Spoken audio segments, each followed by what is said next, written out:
So one of the most useful topics you learn in introductory physics is this behavior called simple harmonic motion. Simple harmonic motion starts with a pretty straightforward potential energy of 1/2 k x squared. X here is your distance from equilibrium. K is the strength of the potential energy that you're experiencing, and the half is there for some calculus reasons that we'll talk about in a minute.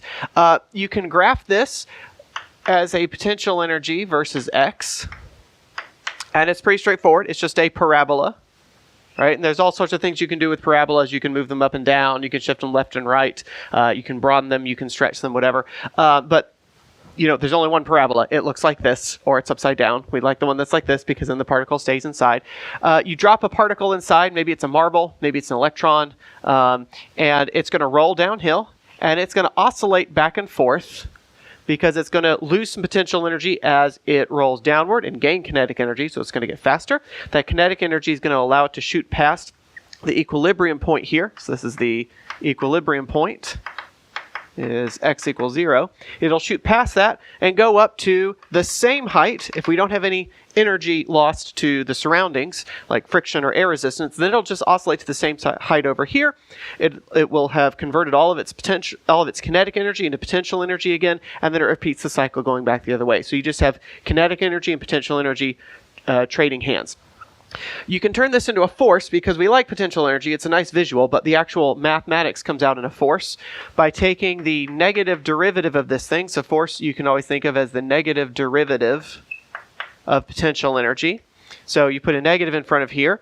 You take this 2 down for the power rule. It's going to cancel with this 2, so you're just left with a 1 in front. And you'll have a k, and then this 2 gets demoted to a 1. You have F equals negative kx. That's the familiar spring force. Right? So that's 2 different ways of thinking about simple harmonic motion. You can either think of it as a potential energy that gives you a nice symmetric parabolic well, or you can think of it as a force that always points opposite of the direction that you move in. So if you move over to the right, force is going to push you back to the left. If you move over to the left, force is going to push you back to the right. That's what makes this a restoring force. And that's really the generic feature we want to look at in this series, which is what does it mean when you have a restoring force in a problem, a force that always wants to move something back toward equilibrium. Well, in this case, for simple harmonic motion, right, this is as simple as it can get, right? It can't get any easier than this, so the rest is not so simple harmonic motion. What you can do, you can take this force here, you got your negative kx, you can set that equal to, using Newton's second law, the particle's mass times its acceleration, right? So this is the spring force. This is what's particular to this case. This is Newton's second law, mass times acceleration. This is what you get on the right-hand side every time you have constant mass. Of course, acceleration, you also know, is the second derivative of position with respect to time. And so you can do a little bit of rearranging with this and show that your second derivative, d squared x dt squared, is really equal to negative k over m times x. Now here's what's important about this thing. It's got a few features to it, but here we've got the second derivative equal to a negative number, right? It doesn't really matter yet what this number is. In fact, I'm going to be randomly selecting this number later on in the video to put in the code. You've got a negative number out here, and then you have the original function over here. Right? So forget for the moment that it's a position with units of meters, or that this is an acceleration with units of meters per second squared, or that this came from a force equation. Just pretend this is a calculus equation where you have a function that when you take 2 derivatives of it, you end up with the same function back times a negative number. There's only 2 functions in the entire universe of mathematics that obey that rule, and that's sine and cosine. And really, sine and cosine are the same function. They're just, they're a wavy pattern. One is just shifted a quarter phase compared to the other one. And so you could really just get rid of one of them and use cosine and have some kind of offset. So really what you get for this is that your x, your position as a function of time, is going to be an amplitude, we'll talk about that means in a second, times cosine of an angular frequency omega, we'll talk about what that is in a second, times time, plus some phase constant. And so remember, you want to keep in mind the graph for a cosine. You have this thing called the amplitude. That's how high the cosine curve goes. I'm deliberately not starting it at the top like you're supposed to with cosine. This x naught, this is just however high this goes, or however low it goes is going to be a negative x naught. Because cosine itself always ranges between -1 and +1. It can't ever get outside that window. It means this function is going to range between negative x naught and x naught. That's just the maximum distance it can move up or down. I should probably label these. This is x. This is time. The omega here is something we call the angular frequency.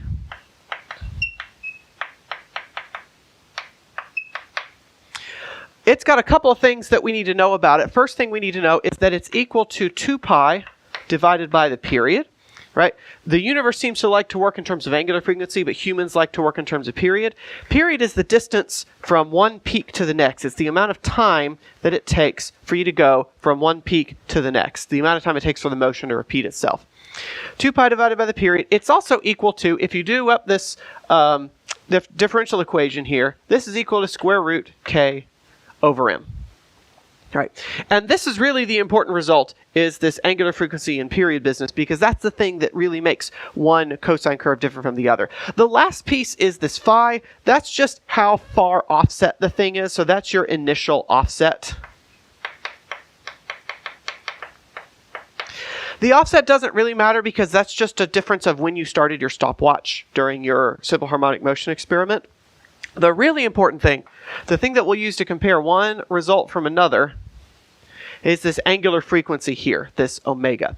And actually what we're going to do now is we're going to select values for m and k to put into our code. We'll figure out what the angular frequency and period should be, and then we'll put those into the code.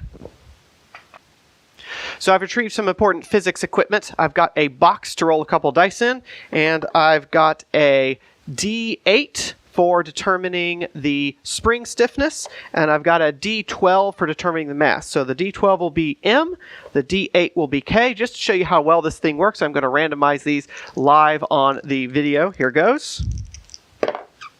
All right, we end up with a 7 on the D12. That's going to be the mass, and we end up with a 4 on the D8. That's going to be the spring stiffness. So I'll have a K equal to, what was it, a 4, and a mass equal to 7. Let me set down my physics equipment here. So in other words, my omega is going to be the square root of K over M. So that's going to be 4 out of 7. I have conferred with Dr. Google, and Dr. Google tells me that this is 0.75 for my omega. That's useful because that's what we typically use in physics as the omega, but it's the period that I would actually be able to read off of the screen. So if you rearrange this equation, you get that the period should be 2 pi divided by omega. So I've got a 2 pi divided by 0.75 is actually 3/4. So this is going to be 4/3 times 2 times pi. Pi and 3 about cancel out, so we're left with about 8 for the period. So on the code that we'll set up, we'll put in a k equal to 4 and an m equal to 7, and we should get a period of just over 8. All right, so here we've got a code set up to study simple harmonic motion. As promised, we're going to use our randomized values of k and m. So I'll use my k of 4 and my mass of 7.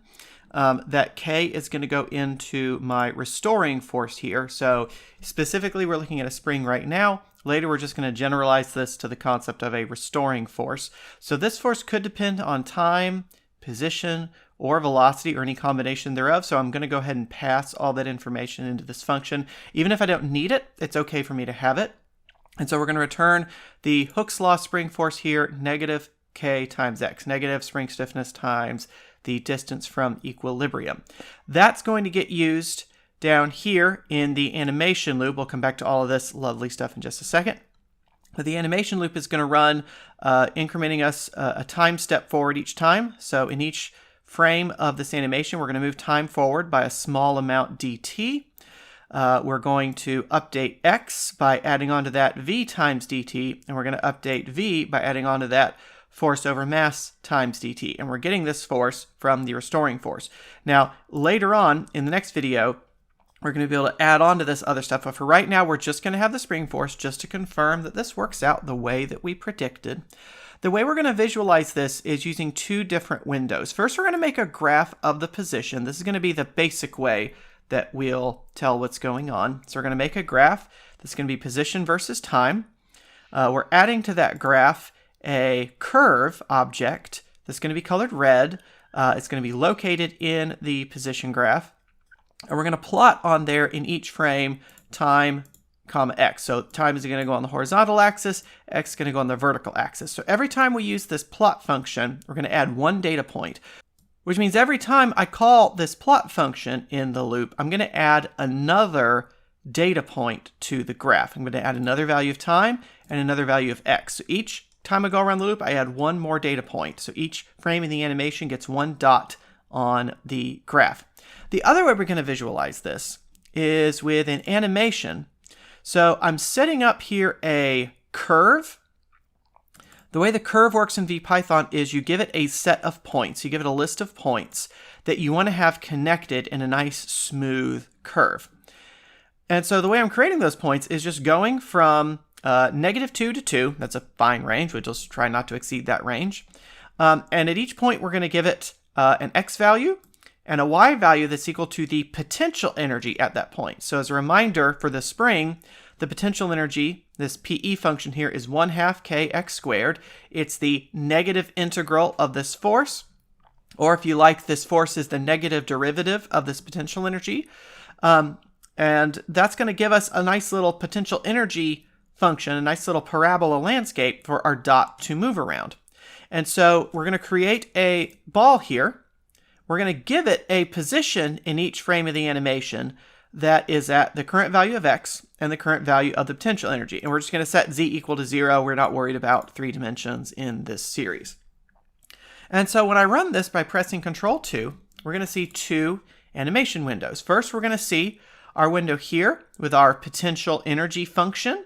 You notice it's a nice sharp parabola because we've got a k of 4. And so this is a nice sharp parabola. And you see the ball is going to oscillate around this parabola. Again, you can think of this like a spring, but this is what's happening to the spring in energy space, so to speak. It's getting up to the maximum and then having to turn around. You notice it gets faster as it goes down toward the middle. Let's watch that again so that I can point that stuff out to you. You notice it starts out at rest. It gets faster as it goes toward the minimum. Because it's picked up velocity, it shoots past the minimum and goes up, but then it starts to lose speed until it finally turns around. And it's just going to keep going back and forth like that. And I've just set a maximum time of 8 so that the simulation will end in a reasonable amount of time. You also see down here we're making a graph of the position versus time. And as promised, we get out a cosine graph. All right, and I'm able to get just over 1 revolution because if I start here and go out to here, I'm able to get 1 complete revolution, 1 complete cycle, I guess I should say. And you can see that on here, because this thing has started to fall back down, here it has started to fall back down. And it's a cosine graph. It's pretty recognizable as a cosine graph. And so back on the chalkboard, we made the rough estimation that this thing would have a period of just over 8 seconds. So here's my 8, and I haven't quite gone 1 period yet, 1 cycle, because to go from for 1 cycle, you have to go from 1 peak to the other peak. So we come over here, try to put the cursor on this peak, and we get right about 8.3, which is right about what we predict using the mass and k value that we picked. And so our prediction has worked out. Hooray! We have figured out successfully what the period of this thing should be. Now, the other important prediction that we made was that this period should not depend on the amplitude. In other words, as long as I leave k and m the same, I can do anything to this amplitude, this initial x value, and I should get the same period for the cycle. So let's try cutting this amplitude by a factor of 3. We'll go from 1.5 to 1/2. So from 3/2 to 1/2. We'll press Control 2 to run. You notice my potential energy has not changed. This is still determined based on that K value. But my initial position has changed, right? The ball cannot get as far up. And so on the one hand, it has less distance to have to travel. But on the other hand, it doesn't pick up as much speed. Those two factors, it turns out, exactly cancel out, because if I measure the period, right, if I go from peak to peak, I again get right on 8.3, exactly like we predicted using M and K, and exactly like we got last time. So this period does not depend on the amplitude. I can even, if I want, add in some velocity at the beginning. Let's suppose I get this thing moving to the left with a speed of, let's say 0.5 here.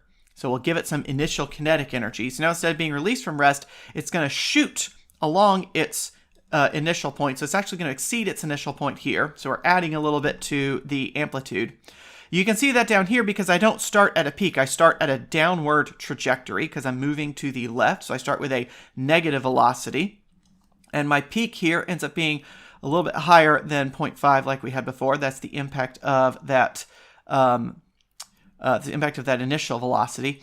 And now I don't have two peaks, so it's a little bit more difficult to find where we repeat. But I can do this if I look at the initial point. I'm at 0.5, and I'm at 0 there. So I need to find where I'm at 0.5 and heading downward again. Don't look for where you're at 0.5 again, because that'll be here. That's not a complete cycle. You're at a complete cycle when you're at the 0.5 again, and when you're headed downward. And lo and behold, there we go, a complete cycle at 8.3. So it doesn't matter what I do with the amplitude. It only matters what the mass and the spring stiffness are, and that uniquely determines what the period of the oscillation is.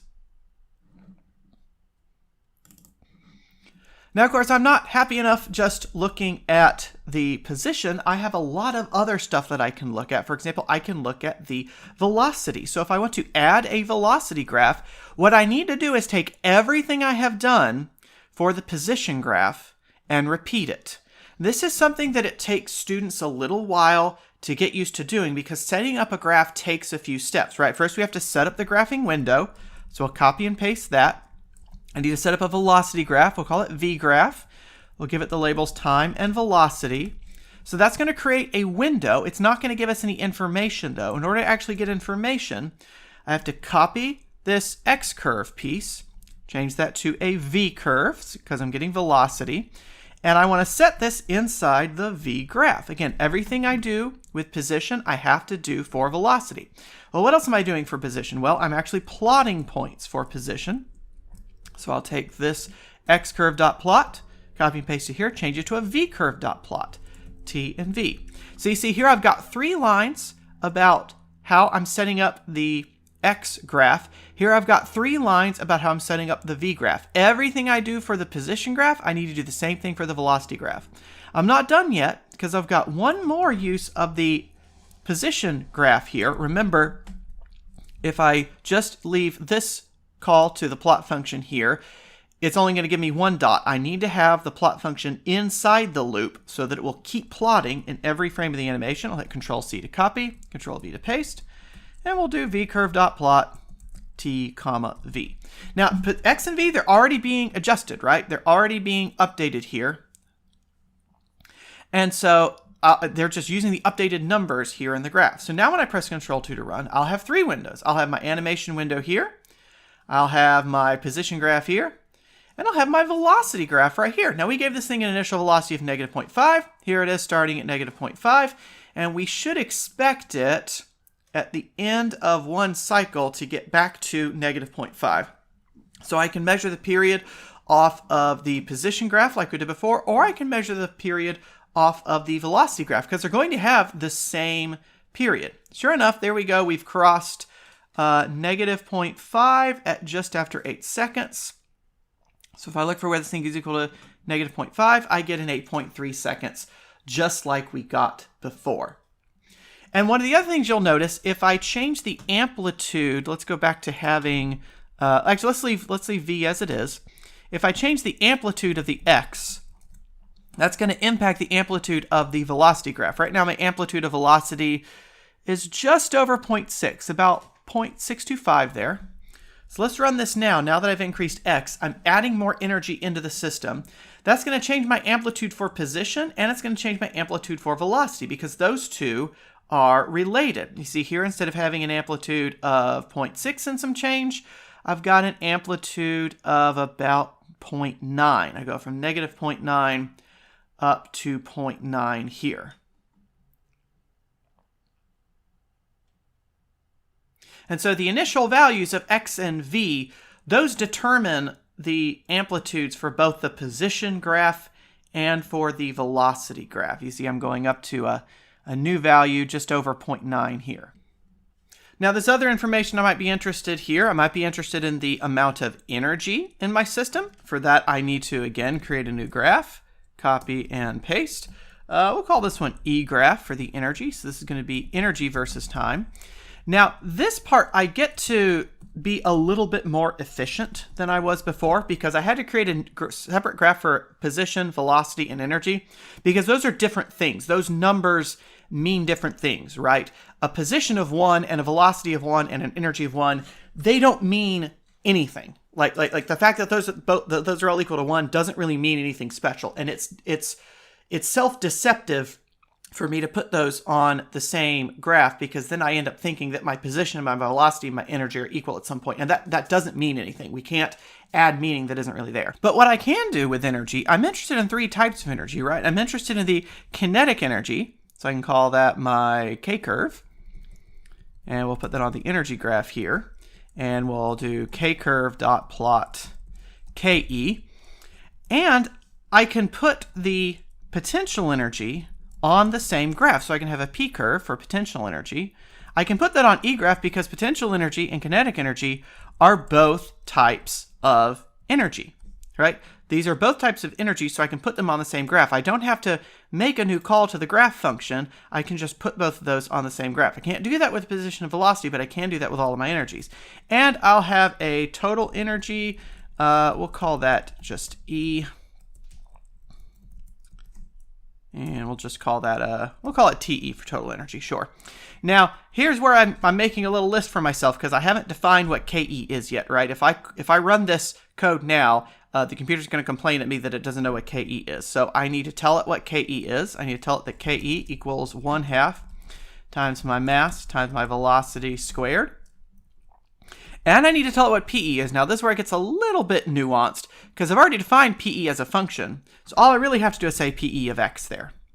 And then for my total energy, I need to tell it what total energy is. Total energy is going to be KE plus PE. And then, you guessed it, I have to repeat all of this stuff about getting the plot and getting the calculations down here in the loop. So I need to get all of my curve stuff, so I need to, or all of my plotting stuff, so I need to get that here. I'll copy and paste my potential curve, paste, copy and paste my energy curve, copy, paste, and let's get those tabbed in. The other thing I have to do is I have to repeat this calculation of kinetic energy, because otherwise it'll just use the same value for KE. So just because I calculate kinetic energy once, it doesn't mean it updates kinetic energy automatically. It's storing this one number in kinetic energy.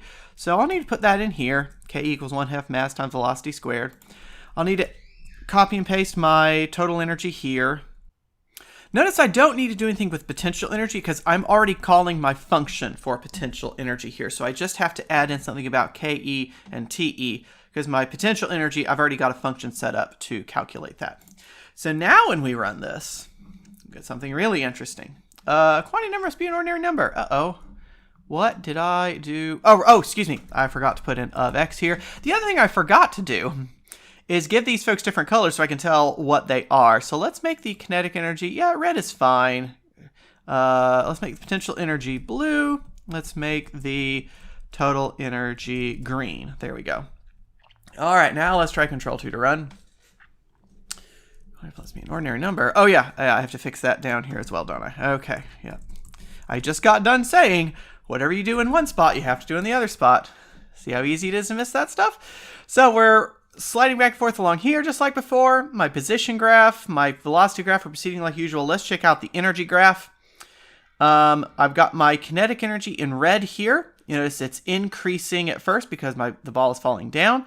My potential energy is decreasing because the ball is falling down. But you notice they add up to a fairly constant total energy. It's waving a little bit. You can see a little bit of waving here. That's a leftover from the fact that we are taking what the universe does in an infinitesimally small amount of time and chopping it up into big chunks of time.